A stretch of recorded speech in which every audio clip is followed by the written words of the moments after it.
नमस्कार दोस्तों, आपका हमारे YouTube चैनल में बहुत-बहुत स्वागत है। आई होप आप सभी अच्छे होंगे। जैसा कि आप सब जानते हैं, हमने मैथ को एकदम बेसिक से स्टार्ट किया है, जीरो लेवल से स्टार्ट किया है ना? उसके विषय में हम चर्चा ज़्यादा नहीं करेंगे। आप सब जानते हैं, आप अगर नहीं देखे हैं तो आप जीरो लेक्चर से देखिए ताकि आपको आने वाले लेक्चर समझ में आ सके। देखिए ज़रा आज हम बात करने वाले हैं, जैसा कि आप जानते हैं हमने रियल नंबर के विषय में सारी चर्चा कर चुके हैं। कुछ एक संख्याएँ और बची हैं। जैसे हमने रियल नंबर के अंतर्गत सारी आने वाली सारी संख्याओं को देख चुके हैं। कुछ एक संख्याएँ और बची हैं जो इम्पोर्टेंट ज्यादा तो नहीं है लेकिन कहीं से क्वेश्चन आ जाते हैं, इसलिए हम छोड़ेंगे कुछ भी नहीं। हम आज पढ़ने वाले हैं आदर्श संख्याएं, है ना? तो क्या होती है आदर्श संख्याएं यानी कि परफेक्ट नंबर? तो देखिए जरा, आदर्श संख्याएं है ना, इनको ही बोलते हैं, इनको ही इंग्लिश में अगर मैं बोलूं तो क्या बोलते हैं इनको? परफेक्ट नंबर, है ना? तो क्या होते हैं परफेक्ट नंबर? तो इनकी डेफिनेशन देखते हैं हम जरा। तो देखिए जरा, वह संख्याएं जो जिनके सभी फैक्टर्स यानी सभी गुणांक स्वयं को छोड़कर, जो संख्या है उसको स्वयं को छोड़कर बाकी सभी का योग जो है वो उसी वही संख्या हो जाए, वे संख्या क्या कहलाती हैं? आदर्श संख्या कहलाती हैं, यानी कि परफेक्ट नंबर कहलाते हैं। और देखिए एग्जांपल से और हम समझने की कोशिश करेंगे उसको। मैंने क्या बोला, अब देखिए जरा परफेक्ट नंबर है क्या पहले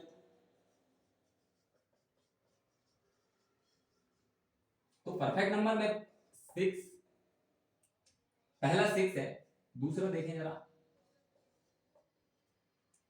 और देखिए जरा 496, और देखिए जरा 8128, है ना? ये सारे क्या है? परफेक्ट नंबर है, यानी कि आदर्श संख्या है।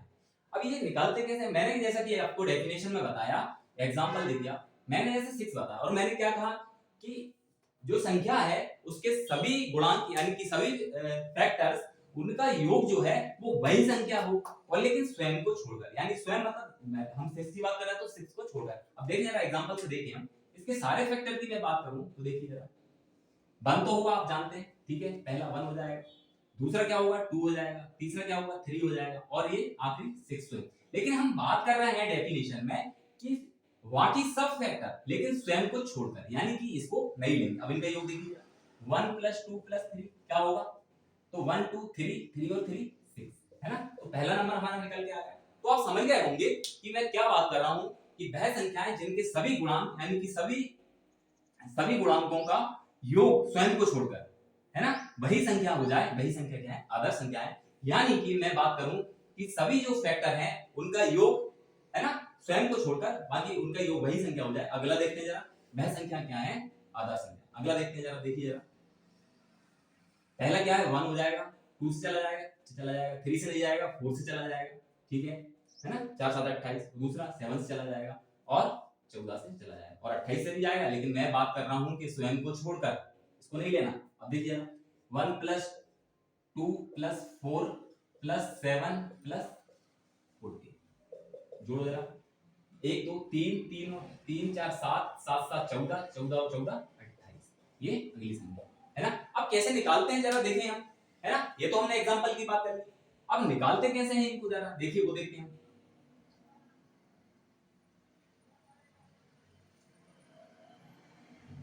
तो देखिए जरा, इसके लिए फॉर्मूला क्या है? परफेक्ट नंबर का फॉर्मूला, परफेक्ट नंबर निकालने का फॉर्मूले की बात करें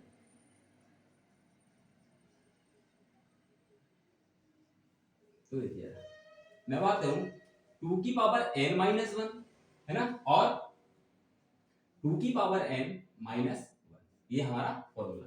अब n क्या है यहाँ पे? तो n जो है वो प्राइम नंबर है, प्राइम नंबर आप सब पढ़ चुके हैं प्राइम नंबर के बारे में, है ना? और नहीं पढ़े हैं तो देखिए जरा हमारा लेक्चर देखिए जाके।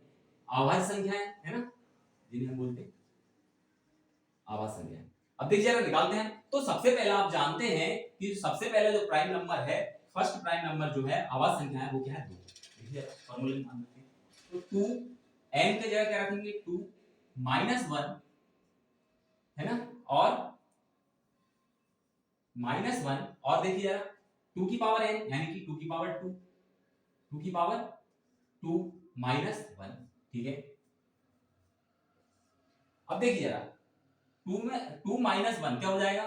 1 इंटू 2 की पावर 2 यानी कि 4 -1, ये क्या हो जाएगा? 2 की पावर 1 2 इंटू ये क्या हो जाएगा? 4 में से गिरा 3 यानी कि 6, निकल के आ गया हमारा पहला क्या नंबर। और देखिए जरा एक एग्जांपल और समझे, एक एग्जांपल से अगर मैं बात करूं सेकंड, तो सेकंड क्या है हमारा प्राइम नंबर, सेकंड क्या है हमारा प्राइम नंबर, तो वो क्या है 3। अब की बार 3 रखते हैं जरा, तो n बराबर क्या हो जाएगा 3। अब वही फार्मूला में पुट कर दें इसको, तो 2n-1 यानी कि 3-1, ठीक है। और देखो जरा 2 की पावर n यानी कि 2 की पावर 3 -1। अब देखिए जरा ये 3 में से बन जाएगा तो 2 की पावर 2 हो जाएगा इनटू 2 की पावर 3 क्या होता है, 2 दूनी 4 दूनी 8 होता है। कितना होता है 8, 8 में से एक जाएगा। अब ये 2 की पावर 2 क्या होता है 4 होता है इनटू 8 में से एक जाएगा क्या बचेगा 7, यानी कि हमारा दूसरा जो नंबर निकल के आ गया 28। तो आप समझ पा रहे होंगे कि अगला जो नंबर निकालना है हमें तो क्या करेंगे n की पावर। अब देखिए जरा एक नंबर और निकाल लेते हैं ताकि आपको स्पष्ट हो सके कि हम, अगर मैं बात करूं n की पावर सॉरी n जो अगली संख्या क्या है 5। अब देखिए जरा तो फॉर्मूला में पुट करें तो 2 की पावर 5 - 1 कितना हो जाएगा 4। सॉरी n का मान क्या है 5, 5 - 1 क्या हो जाएगा 4 इनटू, अब देखिए 2n यानी कि 2 की पावर 5 -1, ठीक है। अब देखिए जरा 2 की पावर 4 क्या होता है 2 दूनी 4 दूनी 8 दूनी 16। 2 की पावर भाई 32 होता है ना, 32 में से एक जाएगा क्या बचेगा 31, ठीक है। 16 एकम 16, 16 के 6 है ना, हासिल 1, 16 3 48 और 1 49, यानी कि हमारा जो थर्ड नंबर निकल गया। अब आप समझ पा रहे होंगे कि हम कितनी भी संख्या निकाल सकते हैं। तो देखिए जरा कैसे निकाल, सारी संख्या मैंने एग्जांपल बता दी थी। अब देखिए जरा जैसे हमने 6 निकाला, 6 पहला है तो n बराबर हमने क्या रखा फर्स्ट प्राइम, तो निकल के आ गया 6, ठीक है। फिर हमने n की जगह क्या रखा, n की जगह क्या रखा 3 रखा, तो अगला संख्या हमारा निकल के आ गया, ठीक है। फिर n की वैल्यू क्या रखी 3 रखी, हम 5 रखी, तो क्या निकल के आ गया 496। इसी प्रकार n की जैसे आप नंबर बढ़ाते जाओगे 7 है तो वैल्यू आती जाएगी, ठीक है। बहुत बहुत धन्यवाद आज का लेक्चर देखने के लिए, है ना।